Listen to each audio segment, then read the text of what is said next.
In the beginning, there was darkness, and then, bang, giving birth to an endless expanding existence of time, space, and matter.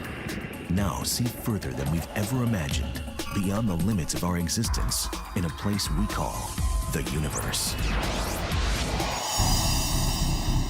The universe is vast, wondrous, electrifying.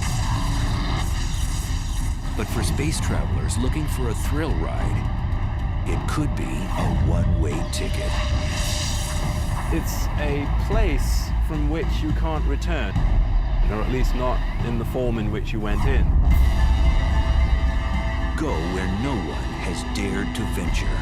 Take a virtual tour of the deadliest places in our galaxy and beyond.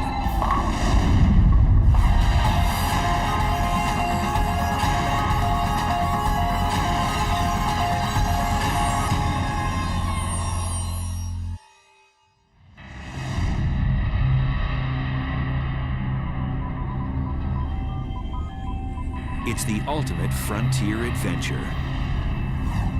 Space travel.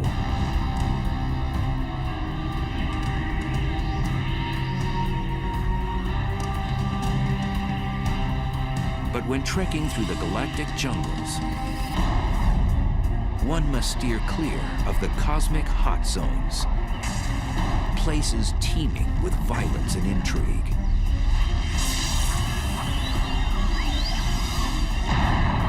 There are dangerous places, certainly very energetic phenomena that are a lot more powerful than atomic bombs being detonated, infinitely more powerful.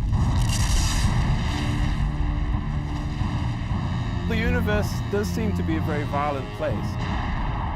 It seems to have been born in a violent explosion called the Big Bang, and there's all sorts of violent processes going on.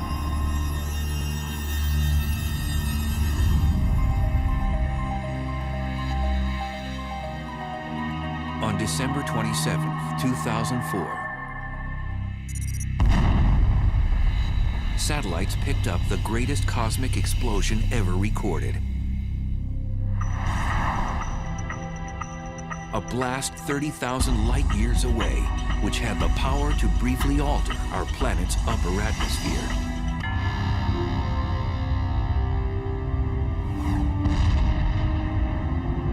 The blast was caused by a magnetar, the densest and one of the most dangerous stars in space. The magnetic field strength of a magnetar is about 1,000 trillion times the magnetic field energy of the Earth. And for reference, this would wipe the information off a credit card at a distance of about 100,000 miles away. Now this distance is sort of half the distance to the moon, so it's very nearby by astronomical standards. These mischievous stars have the strongest magnetic field in the universe. Scientists have confirmed 12 of these rare stars in our galaxy, and there may be more.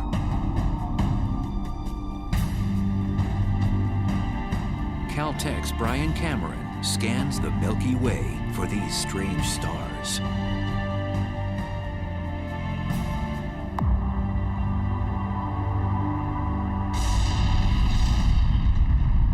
Magnetars are a special class of neutron stars with ultra-strong magnetic fields, the densest form of matter in the universe. The first magnetar showed itself in the form of a high-energy event that was detected in the late 70s, although at the time we didn't know that it was a magnetar. It wasn't until the early 90s that researchers suggested that these objects were dominated by magnetic fields, and that the magnetar theory was actually confirmed. Magnetars are born out of the death throes of massive stars. When a star dies, it begins to collapse and go supernova. Sometimes a dense neutron star forms from the cinders of that supernova explosion. During the process, a few neutron stars become magnetars, which possess a strong magnetic field. These stars eject high-energy emissions of X-rays and gamma rays. We think that normal neutron stars are born from regular stars that are something like 10 or 20 times the mass of the sun. But there's evidence that magnetars are born from possibly even more massive stars than this, something like 40 times the mass of the sun. Typically, a star of such mass would be too heavy to form a neutron star.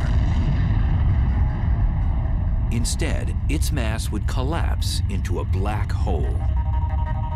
Black holes are formed from cramming a certain amount of mass in a certain volume, and for whatever reason, these stars are unable to do that. One theory is that some massive stars undergo a weight loss program right before exploding as a supernova, losing 90% of their mass. So instead of collapsing into a black hole, the emaciated star becomes a neutron star with extreme magnetic powers. When the magnetic force gets incredibly strong, it deforms the magnetar's crust, creating seismic events called starquakes on its surface. And eventually, this crust breaks under the stress, and the magnetic field reconfigures itself into a lower energy state. And when this happens, a fireball is launched off the side of the star. So starquakes on neutron star surfaces are thought to give rise to these giant flares that we see.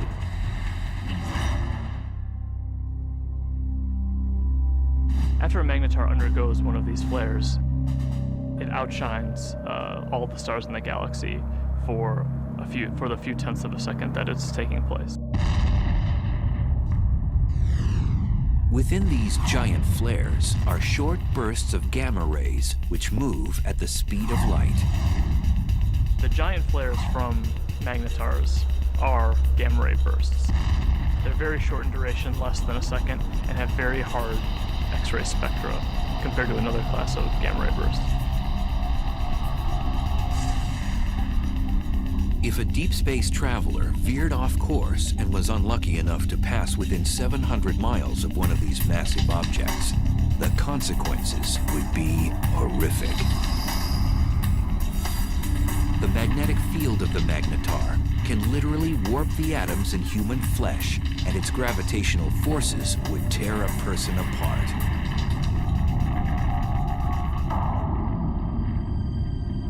So then, how close would a magnetar have to be to wreak havoc in our solar system? Some suggest that a blast from a magnetar even 10 light years away could produce cosmic chaos that would destroy our ozone layer and cause mass extinctions. The chances of that happening are so low that, they're completely implausible. It would be no different than a regular star passing through the solar system. And we know that the regular star has not passed through the solar system since the solar system formed.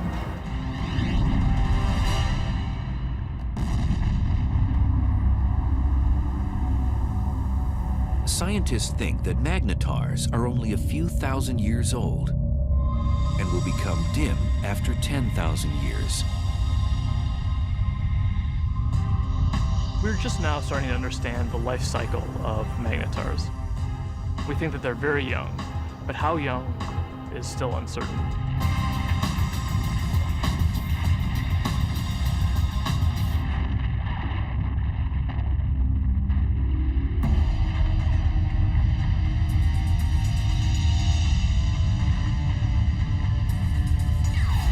In addition to magnetars, satellites and ground-based observatories have been picking up other violent things in space.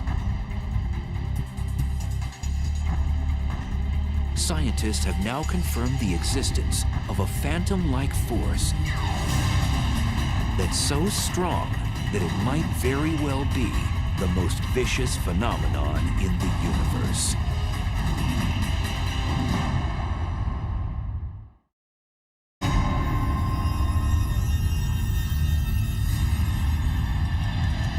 Stealthy villains haunt each and every galaxy. One particular beast tears up anything in its path and gobbles it down like a cocktail hors d'oeuvre.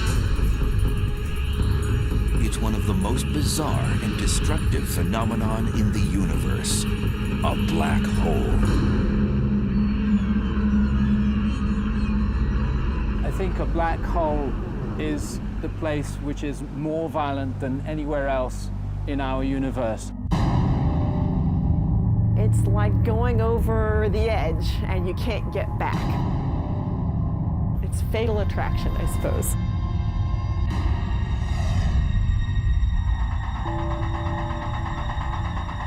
A black hole is a region of space where the pull of gravity is so immense that nothing can escape it, not even light.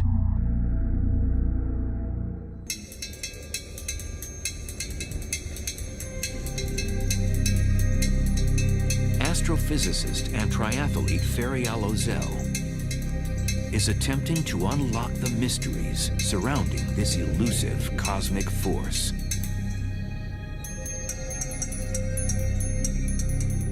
In a black hole, the gravity is so strong that no other force can compete with it, so everything collapses to a single point.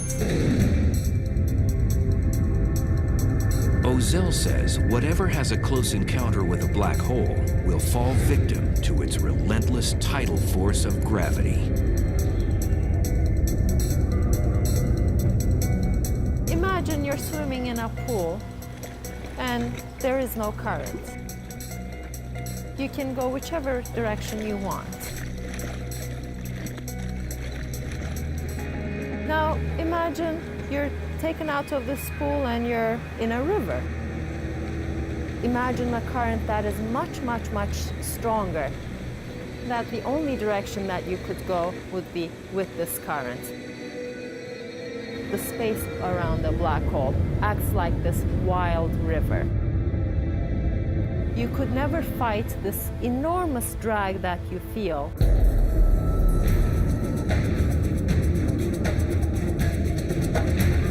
As an object approaches the edge of the black hole, called the event horizon, it reaches the point of no return.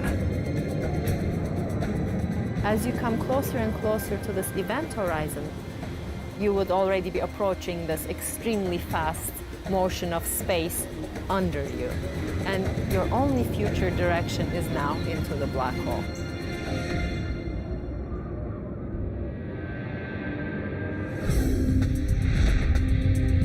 The idea of the black hole as a whole sometimes can be a little bit confusing. What it really is, in some sense, it's a place from which you can't return, or at least not in the form in which you went in.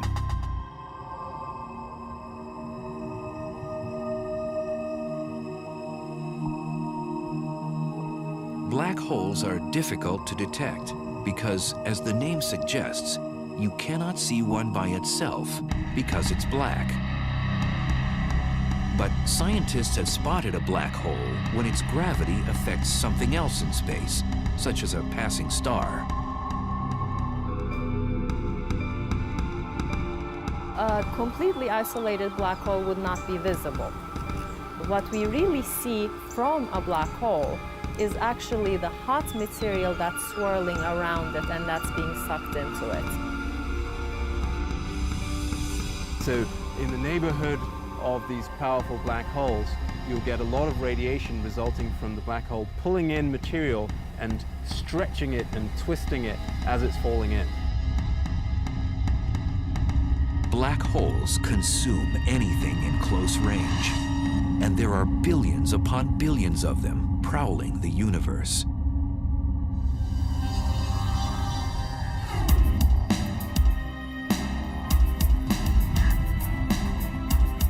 Astrophysicist Andrea Ghez is one of the world's leading black hole hunters. Black holes are not picky eaters. They'll dine on whatever get nearby. So they will happily eat gas. They will happily consume a star or a planet. When a black hole dines on a star, it does so first by tearing it apart. You might think of silly putty being stretched out. and then it just streams on in, sort of like water going down a drain. It's completely pulverized.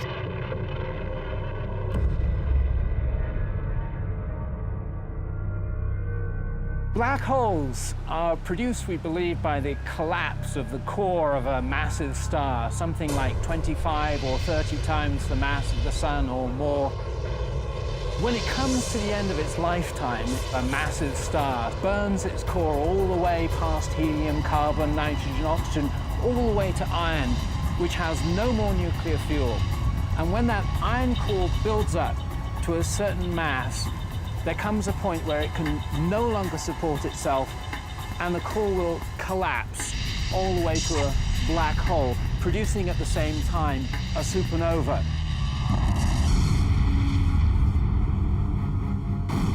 The supernova sends out explosive amounts of energy, so anything in its vicinity will get obliterated. Then the remnants of the explosion fall into a newly formed black hole. And it seems the key to the black hole's allure is gravity. Gravity will pull things around, just like the sun's gravity pulls the planets around. In fact, stars will happily orbit the black hole for most of its life and won't actually be sucked in. These stars are actually safe from the fatal attraction of the black hole. But if you do venture too close, like extremely close to the edge, then you do get sucked in. Scientists believe there are millions of wayward black holes throughout our galaxy, the Milky Way. And because we can't readily see them, one could be right next door. So how close does something have to be to get sucked into a black hole? Too close to a black hole is about the distance between the sun and the Earth, but that is certainly too close. For future space travelers, death by a black hole would be a violent way to go.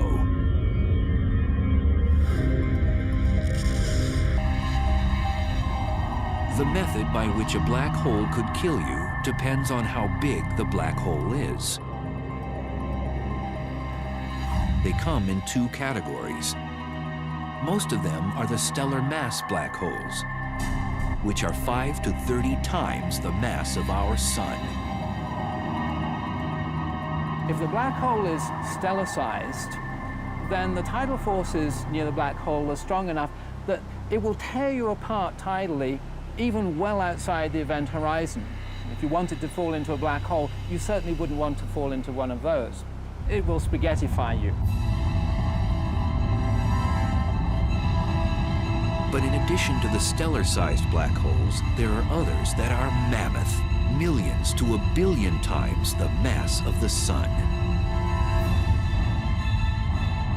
And now scientists believe that these monsters hold center court in every galaxy, including our own.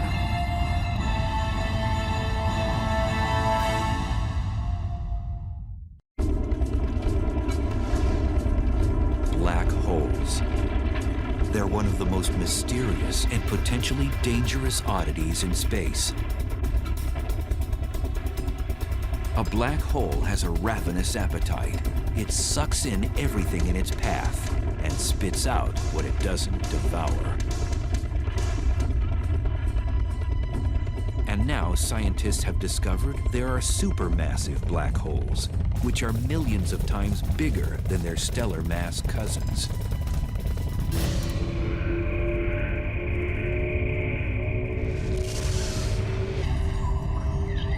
And evidence suggests that supermassive black holes were born after the Big Bang, when the universe was first created. The leading idea is that they would have formed just like a stellar black hole from the collapse of the core of a massive star. But then they grew by feeding grossly from the gas, from other galaxies which collided with them.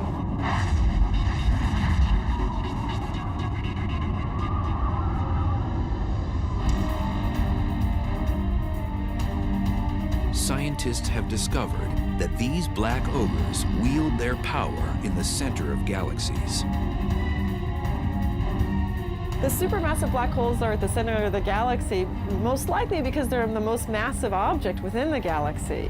Massive objects tend to sink to the middle, so you'll always find them at the center of a galaxy. For a long time, scientists didn't think a supermassive black hole existed in our neck of the universe, the Milky Way.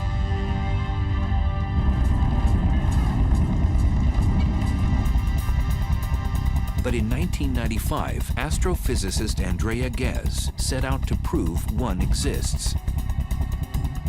We've done an experiment over the last 10 years to ask the question, is there a supermassive black hole at the center of our galaxy? And the way we did this experiment is to use the motions of stars at the center of our galaxy to test whether or not there's a large amount of mass inside a very small volume. And that's the proof of a black hole.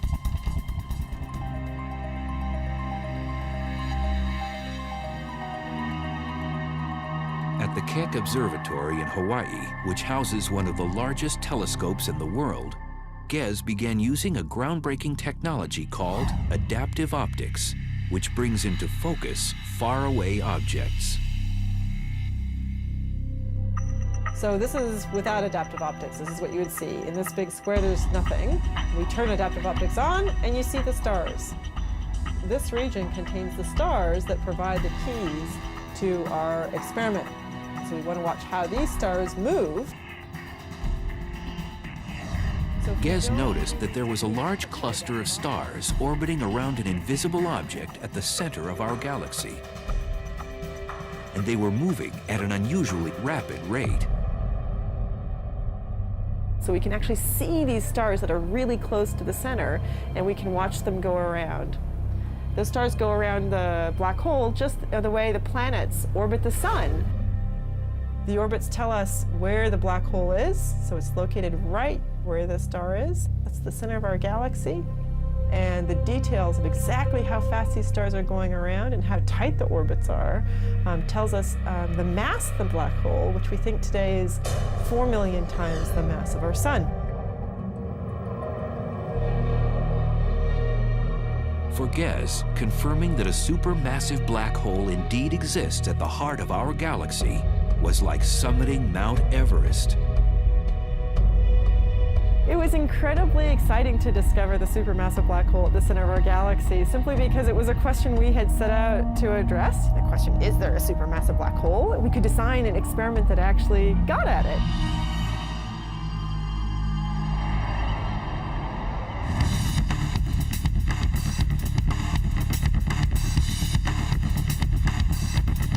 Astrophysicist Andrew Hamilton says death by a supermassive black hole would be much different than by its smaller stellar mass relative. If you want to go and be a tourist and have the ultimate experience of falling inside a black hole and finding out what's really there, go visit a supermassive black hole. Much better idea. Unlike a stellar black hole, which would rip you to shreds before entering its deadly vortex, a space explorer could actually experience free-falling inside a supermassive black hole. Inside a supermassive black hole, it turns out that even though the black hole is more massive, it's also much larger in size, and that means that the tidal forces are weak enough that you could pass through the event horizon and fall deep inside the black hole without being tidally torn apart. But deep down inside the black hole, the centrifugal force of the rotation of the black hole provides effectively a repulsion. If there's any matter at all inside it, then stuff that's falling in will tend to collide with stuff that's trying to get out. And the result of that collision of energies is an unimaginably chaotic maelstrom of super hot, dense plasma. And in that case, your fate is that it can roast you.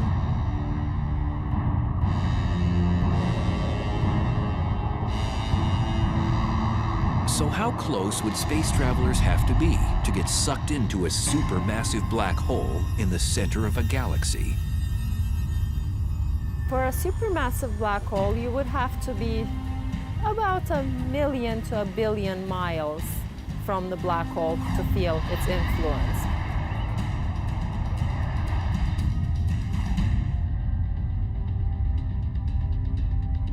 Over the years, the Chandra X-ray Observatory has caught our galaxy's supermassive black hole nibbling on cosmic matter, not binging like other supermassive black holes.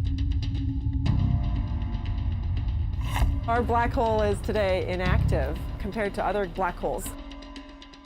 Our galaxy has very little gas at the center, and so there's nothing really for the black hole to feed on. It's not eating very much. It's going on a bit of a starvation diet. Our galaxy's supermassive black hole appears to be fasting. This is partly due to the fact that as a galaxy ages, less and less matter is present for it to gorge on. But in the future, it might be quite a bit more active if it ever gets a fresh supply of gas at its center to feed off of. One way to rejuvenate our supermassive black hole's appetite is to collide with another galaxy. Sound implausible? 2 million light-years away, our closest neighbor, the Andromeda Galaxy, is charging toward us at almost 75 miles per second, or 270,000 miles per hour.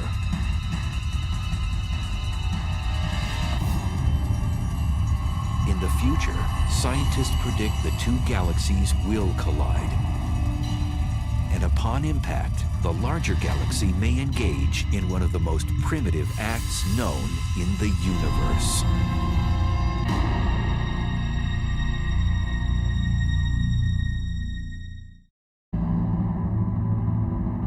It's one of the most barbaric rituals in space.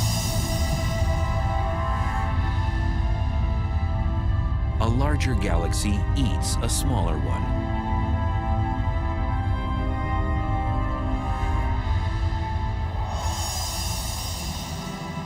The scenario isn't a science fiction writer's fantasy. It's a cosmic reality. It's called galactic cannibalism.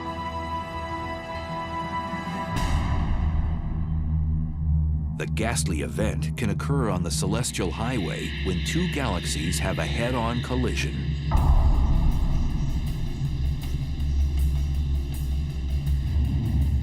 Both eventually meld together in a less than harmonious merger. If you're a galaxy, it's very violent. You're torn to shreds.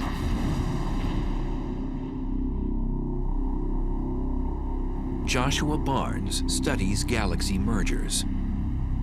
Acting like a crime scene investigator, he admits his research is a bit like inspecting a car crash. Imagine that you come across the scene of a car crash.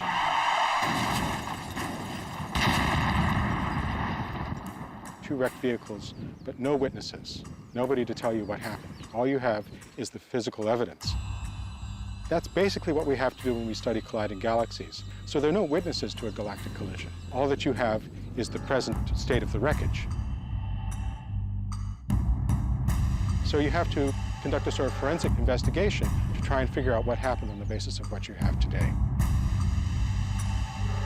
If they collided head-on, you would know because the fronts were squashed up, but if they, say, sideswiped each other, which is actually more likely in galactic collisions, that would leave you a completely different pattern of wreckage, and you could interpret that. So what causes galaxy mergers? It's gravity. Everything in the universe is falling freely through space, and where you've got two large objects like galaxies, their mutual gravity pulls them together, so they fall into each other. So it's really just the force of gravity pulling things around. The galaxies that we're seeing colliding today, most of them have been bound and destined to collide for upwards of 10, 15 billion years, and they're only now just making it to that first collision.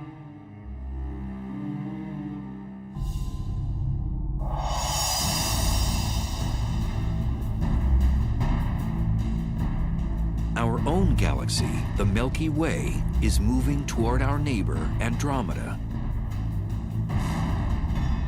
Both galaxies are spiral in shape, but Andromeda is about twice as massive, with a supermassive black hole, the mass of 30 million suns.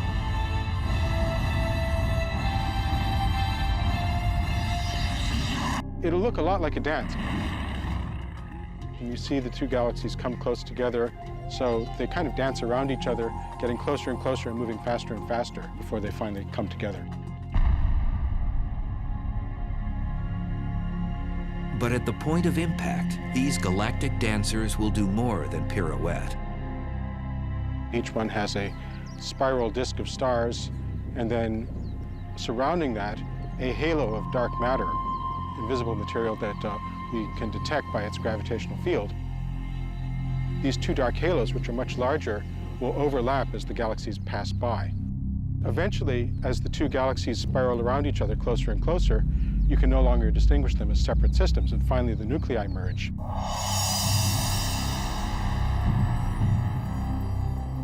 When Andromeda and the Milky Way collide, that's going to be the biggest collision that the Milky Way has seen, something like 5 billion years' time. The good news is that we, the solar system, will have a grandstand view. What will happen is that two galaxies, their spiral disks, are going to get tidally torn apart into fantastical shapes.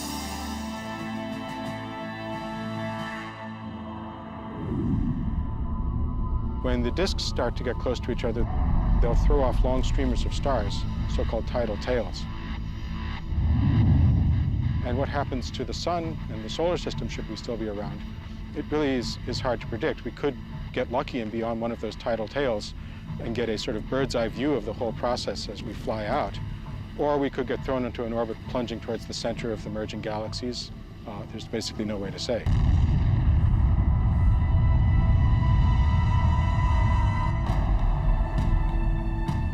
During the merger, if our solar system moves through the suburbs or the edges of Andromeda, we might not notice anything.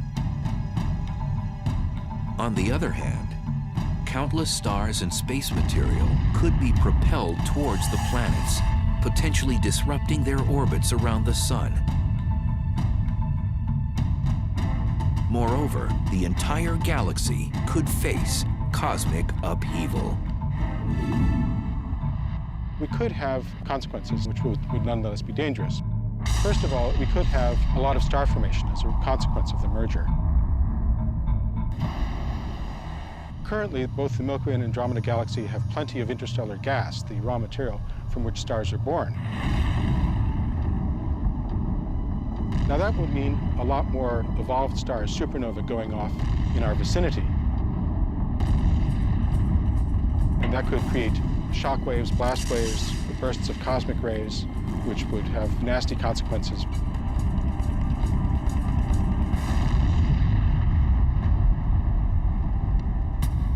After the merger, the fate of our solar system is uncertain, as the supermassive black holes of Andromeda and the Milky Way vie for power in the newly jumbled galaxy.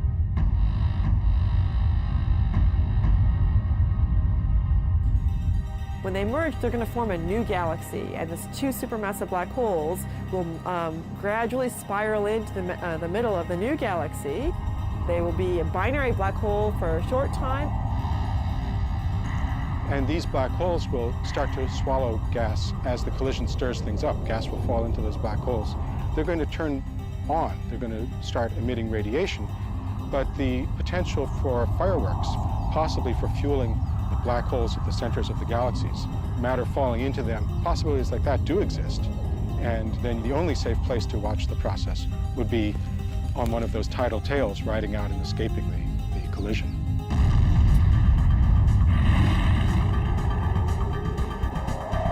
Some scientists think that Andromeda's larger supermassive black hole will eventually consume the Milky Ways.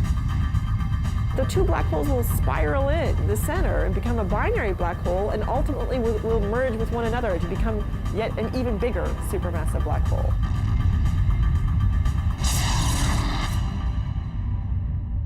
So a small galaxy colliding with a large galaxy is likely to be dominated by the larger galaxy. It'll essentially have most of its material absorbed by that galaxy and become subsumed into it.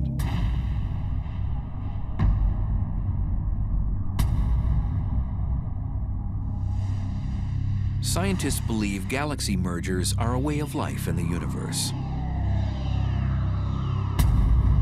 Modern galaxies, including the Milky Way, have grown larger by cannibalizing smaller galaxies. Every galaxy that we see has probably been through many collisions. The Milky Way has a central bulge of stars, which are probably the relic of a previous collision. Most scientists agree that the much-anticipated merger between the Milky Way and Andromeda won't happen for at least 3 billion years.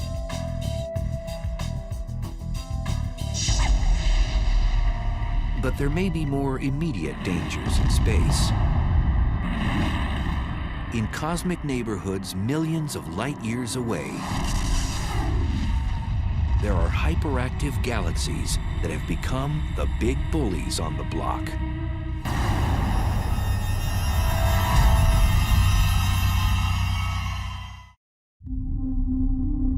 At the heart of some galaxies lives a cosmic monster.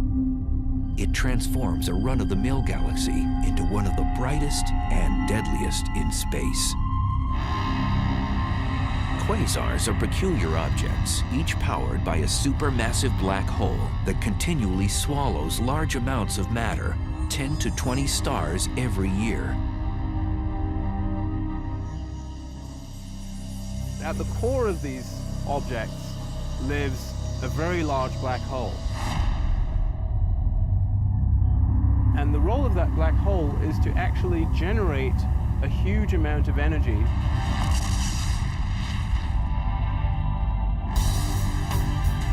Quasars are the most energy-efficient mechanisms in the cosmos.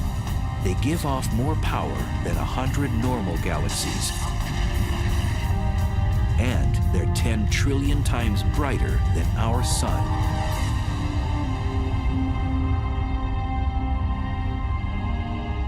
So how are quasars created in the universe?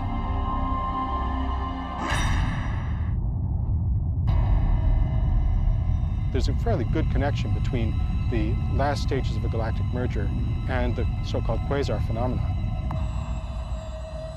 If that really happens in the case of the Milky Way and Andromeda, we could have, for a period of some tens or possibly even 100 million years, a quasar active in the center of the merged galaxies.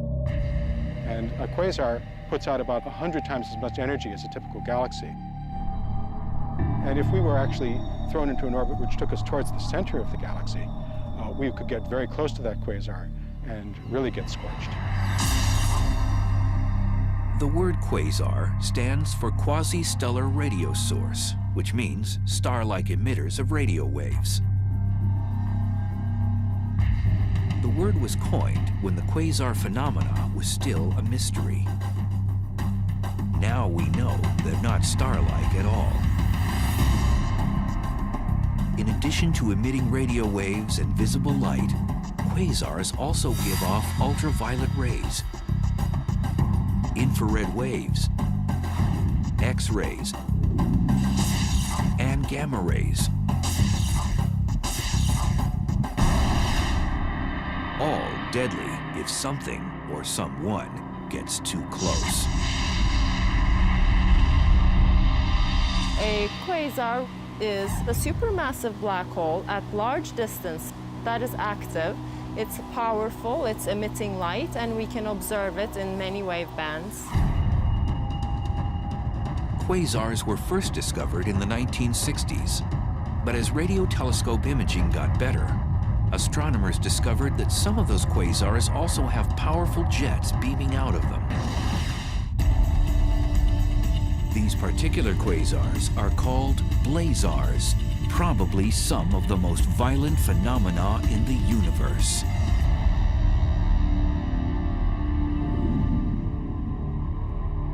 Blazars are powered by black holes, just like quasars, but they're somewhat different in that all of that energy is being focused, or a large amount of that energy is being focused into jets, which are streaming out.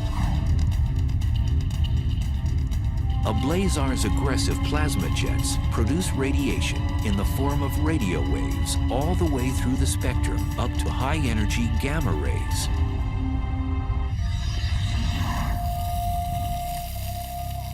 Astrophysicist Glenn Piner has been investigating the physical conditions at the centers of these exotic galaxies.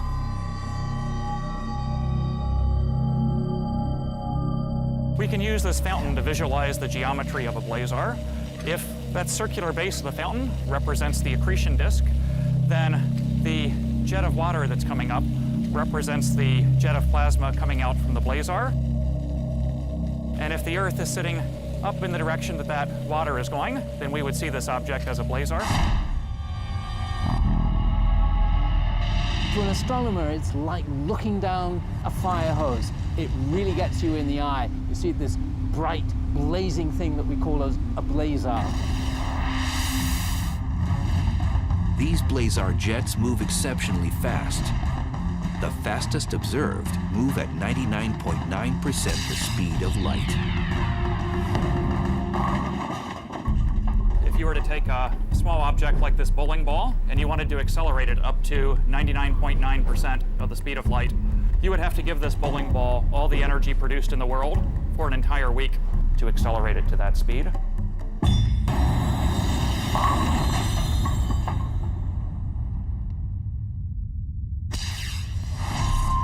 And in these blazars, we're accelerating not just small objects like bowling balls, but large masses of the mass of the planet Jupiter, or larger, to those speeds. So they're being given incredible amounts of energy by this efficient engine. Blazars pose unimaginable consequences to cosmic objects that get too close to its deadly jet. If there was a planet relatively close, a few light years from the actual jet, the radiation on that planet could be millions of times what it gets from the star. It would be continually exposed to high levels of radiation. So I don't think we want to look for life on a planet that would be orbiting a star that's in a blazar jet. Scientists link radio telescopes all over the world to achieve the magnification needed to zoom in on a blazar jet. So to give you an analogy for what kind of magnification that is, that would be magnification sufficient to read a newspaper that someone was holding in New York from Los Angeles. We'd love to look as close to the central black hole as possible so we could actually figure out how nature is accelerating these jets and getting them up to such high speeds. And we'd also like to know what it is actually that the jets are made of, because it turns out that's something that's currently not known. Until more is known about blazars, astronomers will keep a neighborhood watch for them, as well as all the other dangerous places in our uncontrollable universe. Definitely there are violent events going on in the universe. Much, much more energy than we can even imagine on Earth. There are trillions of suns shining all at once. Those are the kinds of energies that we're talking about. But in that case, the fact that we are far away from them helps the survival of our species. If we're actually traveling through space, then definitely we will have to be worrying about these events.